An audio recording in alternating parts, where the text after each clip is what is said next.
Hello everyone, welcome back to the channel GS पाठशाला।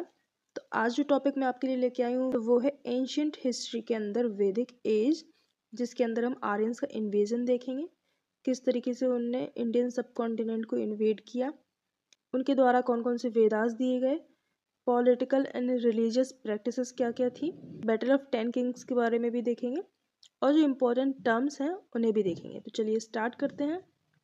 सबसे पहले हम देखते हैं वैदिक कल्चर में जो लोग थे उन्हें क्या नाम दिया गया, आर्यंस, यानी कि आर्य। और ये चीज़ हमें कहाँ से पता चलती है, वेदास से। तो 4 वेदास हैं हमारे, Rigveda, Samaveda, Atharvaveda and Yajurveda.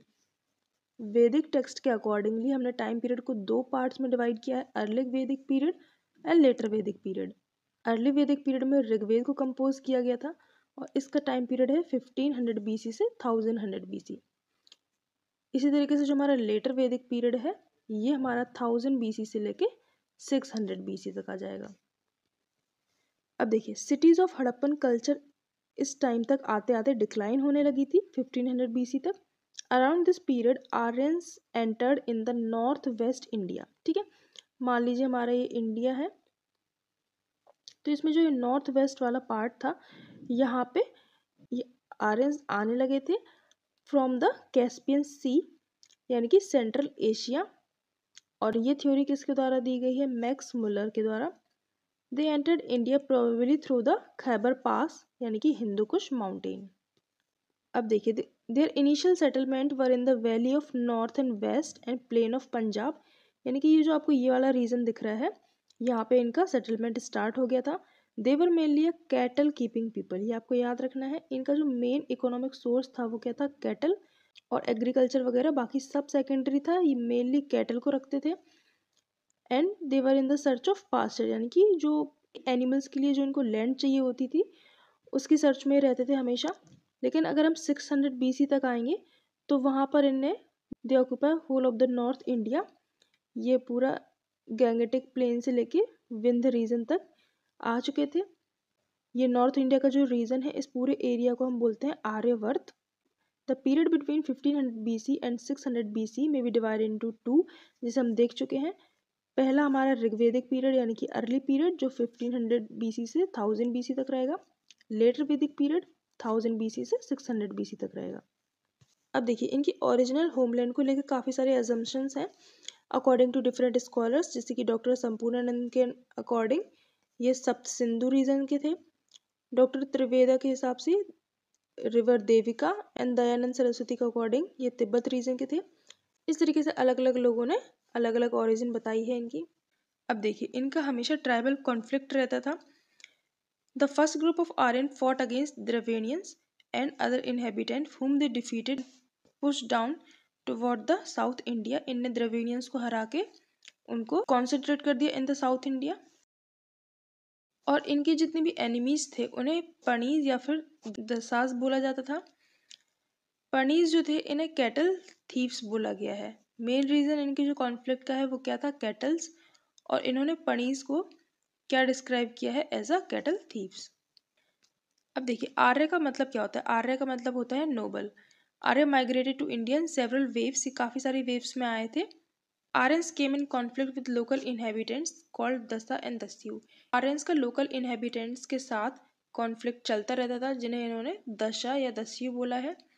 The term दस्यु हत्या यानी कि स्लॉटर ऑफ दस्यूज, इस टर्म को बार बार ऋग्वेद में यूज किया गया है, यानी कि इनके और दस्यु के बीच में कॉन्फ्लिक्ट चलता रहता था। The country Bharatvarsh is named after the Bharat tribe, ठीक है, जो कि ऋग्वेद में मेंशन है, और इसी के किंग थे किंग सुदास। तो अब हम देख लेते हैं एक जो बैटल हुई थी, बैटल ऑफ 10 किंग या फिर हम बोलें 10 राजन युद्ध। ये युद्ध हुआ था between the king Sudas and other 10 Kings. तो भारत ट्राइब और 10 ट्राइब के बीच में ये युद्ध हुआ था। भारत ट्राइब से किंग सुदास एंड अदर जो ट्राइब्स थी वो कौन कौन सी थी, पुरे, यदु, तुर्वसा, अनु, द्रुद्य, अलीना, पक्ता, भलना, शिवा एंड विष्णन। इनमें से जो स्टार्टिंग के 5 हैं ये आर्यंस थे एंड पीछे के जो 5 हैं ये नॉन आर्यंस थे। ये बैटल हुई थी नियर द रिवर परुष्णी, और इसमें क्या हुआ था, इसमें जो भारत ट्राइब है वो विक्टोरियस रही थी, जीत गई थी, और बाकी जो हमारे ये 10 किंग्स हैं, 10 राजन हैं, इनकी हार हो गई थी। अब अगर हम देखें कि इनका जो एडमिनिस्ट्रेशन था वो कैसा था, सबसे स्मॉल यूनिट हो जाएगी कुल यानी कि फैमिली, और इसका हेड कौन होता है, कुलपति। बहुत सारी फैमिलीज मिलकर क्या बनाएंगी, एक विलेज बनाएंगी, ग्राम बनाएंगी, ग्राम का हेड होगा ग्रामीणी। इसके बाद बहुत सारे ग्राम मिलके बनाते हैं विश यानी कि क्लैन, और इसका जो हेड होता है उसे बोलते थे विशपति। और बहुत सारे विश यानी कि क्लैन मिलके बनाते हैं एक जन, एक पूरा रीजन, और इसका जो हेड होता है वो होता है राजन, जिसे हम किंग भी बोल सकते हैं, जो कि मेन हेड होता है पूरे ट्राइब का। अब हम देखते हैं अर्ली वैदिक पीरियड यानी कि Rigvedic period. At first Aryan lives in the land called Sapta Sindhu. पहले सप्त सिंधु वाले रीजन में रहते थे यानी कि लैंड ऑफ 7 रिवर्स। उन 7 नदियों के नाम क्या क्या थे, सिंधु यानी कि इंडस, विपशा यानी कि ब्यास, बितस्ता यानी कि झेलम, परुष्णी रावी, अश्किनी यानी चेनाब, सुतुद्री यानी सतलज एंड सरस्वती। तो ये लैंड ऑफ 7 रिवर्स हो गई, जिसमें इंडस, सरस्वती एंड बाकी हमारी 5 रिवर जो पंजाब की हैं वो इसके अंदर आ जाएगी। अब हम देखते हैं यहाँ का पॉलिटिकल स्ट्रक्चर क्या था, जो कि हम पीछे देख चुके हैं। हेड ऑफ गवर्नमेंट होता था राजन। राजन की जो यूनिट होती है उसे हम जन बोलते हैं। सबसे स्मॉलेस्ट यूनिट हो जाएगी कुल। कुल से मिलके बनते हैं ग्राम, ग्राम का हेड होगा ग्रामीणी। बहुत सारे ग्राम मिलके बनाते हैं विशु, जिसका हेड होता है विशुपति। अब इनकी कुछ असेंबलीज होती थी जहाँ पे लोग इकट्ठा होकर कोई भी डिसीजन लेते थे। 2 टाइप की असेंबलीज होती थी जिससे हम बोलते थे सभा एंड समिति।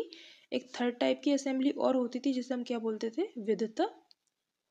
अब इनमें डिफरेंस क्या होता था, जो हमारी सभा है, सभा एंड विधता, इनमें फीमेल्स को अलाउड था जाना, ठीक है, लेकिन जो समिति है इसमें फीमेल्स का जाना अलाउड नहीं था।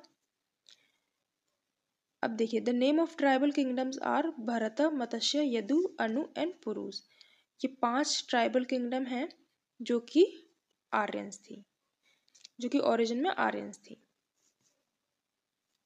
कुछ इंपॉर्टेंट टर्म्स देख लेते हैं। देखिए, गौ को काऊ बोलते हैं, गविष्ठी यानी कि काऊ के लिए वॉर, गौपति यानी कि प्रोटेक्टर ऑफ काउज, गोधूली यानी कि मेजरमेंट ऑफ टाइम, जो एक होता है गोधूली वाला टाइम यानी कि डस्क वाला टाइम जो होता है शाम का, गव्युति यानी कि मेजरमेंट ऑफ डिस्टेंस को बोलते हैं गव्युति। दुहित्र कौन होता है, वन हु मिल्क्स काउ, उसे हम दुहित्र बोलते हैं। गौमत, गौमत किसे बोलते हैं, wealthy man who owns many kettles. अब देखिए, नियोग क्या होता है, नियोग विवाह हम बोलते हैं विडो रीमैरिज को। वैदिक पीरियड में विडो रीमैरिज अलाउड थी, बट उस विडो का कोई भी सन नहीं होना चाहिए, और मैरिज भी किससे अलाउ थी, जो उसका हस्बैंड था उसके यंगर ब्रदर के साथ। इसके बाद पुरपति यानी कि commander of mud fort, and वेकनेट यानी कि person who lends money on interest. तो ये सारे कुछ टर्म्स हो गए वैदिक एज के। सोशल स्ट्रक्चर देखते हैं। Women occupied respectable positions and were allowed to participate in sabhas, जबकि समिति में इनको अलाउ नहीं किया जाता था। There were women poets such as Apala, Lopamudra, Vishwara and Ghosha, ठीक है। वुमेन पोइट्स भी होती थी इस टाइम पे, यानी कि वुमेन्स की कंडीशन इस टाइम पे अच्छी थी। अमाजू देखिए, अमाजू किसको बोलते हैं, अमाजू बोलते थे the women who wanted to live unmarried for the life time. जिन वुमेन्स को लाइफ टाइम अनमैरिड रहना होता था उन्हें हम क्या बोलते हैं, अमाजू। इस टाइम पे cows become very important cattle. अब देखिए, मोनोगैमी, मोनोगैमी वाज प्रैक्टिस्ड, लेकिन पॉलीगैमी भी अलाउड थी in the noble families and royal families. There were no practice of child marriage, इस टाइम पे कोई भी चाइल्ड मैरिज नहीं होती थी। तो ये हो गया हमारा वुमेन से रिलेटेड सोशल स्ट्रक्चर कैसा था उस टाइम पे। तो देखिए, सती प्रैक्टिस होती थी उस टाइम पे, मोनोगैमी भी होती थी, but polygamy was also allowed.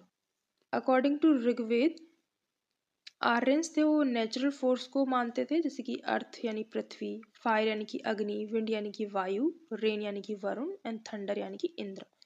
In natural forces को यानी कि इनके जो पर्टिकुलर देवता हैं उनकी पूजा करते थे। अब जो ऋग्वेद है इसमें कई सारे पार्ट्स हैं जिन्हें नाम दिया गया है हाइम। तो इसमें 250 से ज़्यादा हाइम्स में इंद्र का जिक्र है, यानी कि जो इंद्र देव हैं ये मेन गॉड थे। अब जो इनके सर्वेंट्स होते थे, मेल सर्वेंट्स को बोला गया है गंधर्व एंड फीमेल सर्वेंट्स को बोला गया है अप्सराज। तो देखिए, एक करके सारे गॉड्स को देख लेते हैं। सबसे पहले इंद्रदेव, इन्हें पुरंदर भी बोला गया है। He was also known as destroyer of forts, और इसी कारण से इनको नाम दिया गया है Purandar. He is also rain god, ठीक है, ये गॉड ऑफ रेन के नाम से भी जाने जाते हैं। 250 हाइम हैं, they are dedicated to him. इसके अलावा अग्निदेव, तो जब भी हम पूजा वगैरह करते हैं तो हम आग जलाते हैं, क्यों? क्योंकि अग्नि को मीडिएटर माना गया है बिटवीन ह्यूमन एंड गॉड। इसके बाद रुद्रदेव, रुद्रदेव को एनिमल का गॉड माना गया है। Dyaus, Dyaus considered as oldest god and father of the world. Savitri, तो देखिए सावित्री को गॉडेस ऑफ लाइट बोला गया है। इसके बाद पूषण, तो देखिए पूषण यानी कि कैटल गॉड, ठीक है, इन्हें कैटल गॉड बोला गया है या फिर गॉड ऑफ शुद्राज भी बोला गया है। वरुण देव, वरुण देव जो गॉड है ये है अर्थ एंड सन के क्रिएटर, इन्होंने अर्थ और सन को क्रिएट किया है ऐसा बोलते हैं। And he is also ruler of world and regulator of world. Ashwin, Ashwin is god of calamities, ठीक है, अश्विन कौन है? God of calamities. मरुत है वो गॉड ऑफ स्टॉर्म है, गॉड ऑफ स्टॉर्म। एंड जो विष्णु है ये गार्जियन है अर्थ के। एंड अब देखते हैं हम रिलीजन, तो देखिए मेन डीटी इंद्रदेव को माना गया है। अग्निदेव है वो मीडिएटर है between human being and God. इनका जो होली एनिमल होता था वो काऊ होता था, इसे अधन्य भी बोला गया है, यानी कि इस एनिमल को मारा नहीं जा सकता है। होली रिवर ये कंसीडर करते थे सरस्वती को। अब इनका जो ऋग्वेद में गायत्री मंत्र है it was address to a deity called Savitri. And Gayatri mantra को कंपोज किसने किया था? विश्वामित्र ने। और ऐसा माना जाता है कि जो गायत्री मंत्र है इसको यूज किया जाता था to convert the people into Aryans. Mostly male gods को वर्शिप किया गया है, तो सोसाइटी को ऐसा माना जाता था कि ये पैट्रियार्कल सोसाइटी थी। अब हम लास्ट में ट्रेड एंड कॉमर्स देख लेते हैं वैदिक एज का। Trade was conducted through barter system, यहाँ पे भी बार्टर सिस्टम चलता था लाइक इंडस वैली सिविलाइजेशन। इसके अलावा ट्रेड एंड मैरीटाइम एक्टिविटीज भी होती थी। और धीरे धीरे बार्टर सिस्टम के अलावा इन्होंने गोल्ड को यूज करना चालू कर दिया था एक पीस फॉर्म में जिसे निष्क बोला जाता था, ठीक है। Trade and commerces were regulated and managed by a group of people called Pani. जो पणी होते थे वो ट्रेड एंड कॉमर्स को रेगुलेट करते थे। कुछ और इंपॉर्टेंट इन्फॉर्मेशन देख लेते हैं। आर्यंस थे वो कॉटन और वूल और डियर की स्किन को यूज करते थे एज अ गारमेंट। इनकी गारमेंट 3 टाइप की होती थी। अंडर गारमेंट्स को नेवी बोलते थे, इसके अलावा ये वसा या परिधान को पहनते थे। और इनका जो मेंटल वाला पोर्शन होता था उसे अधिवसा बोलते थे। Slaughter of cow was prohibited since it was considered a sacred animal.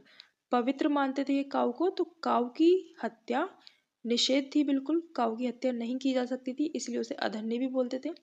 अब यहाँ पे लोग एक इंटॉक्सिकेटेड लिक्वर को भी पीते थे जिसे बोलते थे सुरा।